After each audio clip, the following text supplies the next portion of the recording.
আসসালামু আলাইকুম।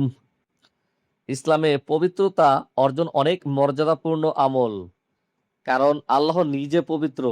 বান্দার পবিত্রতাও তিনি পছন্দ করেন।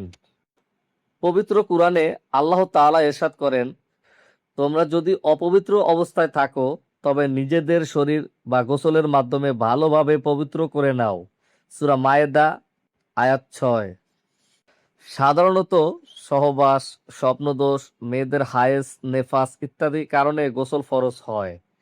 এসব অবস্থায় ফিকহবিদদের মতে নামাজ, তাওয়াফ, কুরআন তেলাওয়াত ও স্পর্শ করা এবং মসজিদে গমন ছাড়া অন্যান্য কাজ প্রয়োজনে করা যেতে পারে। সহবাসের পর কোনো কোনো কাজ করা যায় না, এ বিষয়ে প্রশ্নের বিস্তারিত ব্যাখ্যা দিয়েছেন আস-সুন্নাহ ফাউন্ডেশনের চেয়ারম্যান ও ইসলামিক স্কলার শায়েখ আহমদুল্লাহ। তিনি বলেন, স্ত্রী সহবাসের বা স্বপ্নদোষের পর গোসল ফরজ হয়। গোসল না করে এই অবস্থায় যে কাজগুলো হারাম বা নিষিদ্ধ তা হলো নামাজ পড়া। গোসল না করে নামাজ পড়লে তা হবে না এবং এটি হারাম।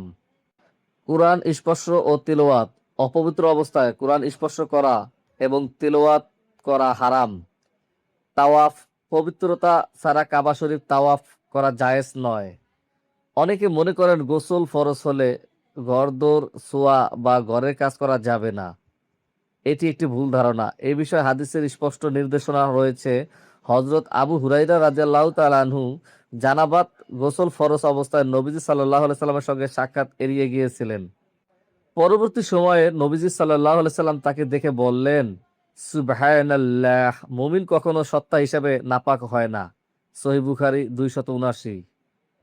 গোসল করতে দেরি হলে ঘুমানোর বা পানাহারের আগে হাত মুখ ধুয়ে নামাজের মতো ওযু করে নেওয়া সুন্নত।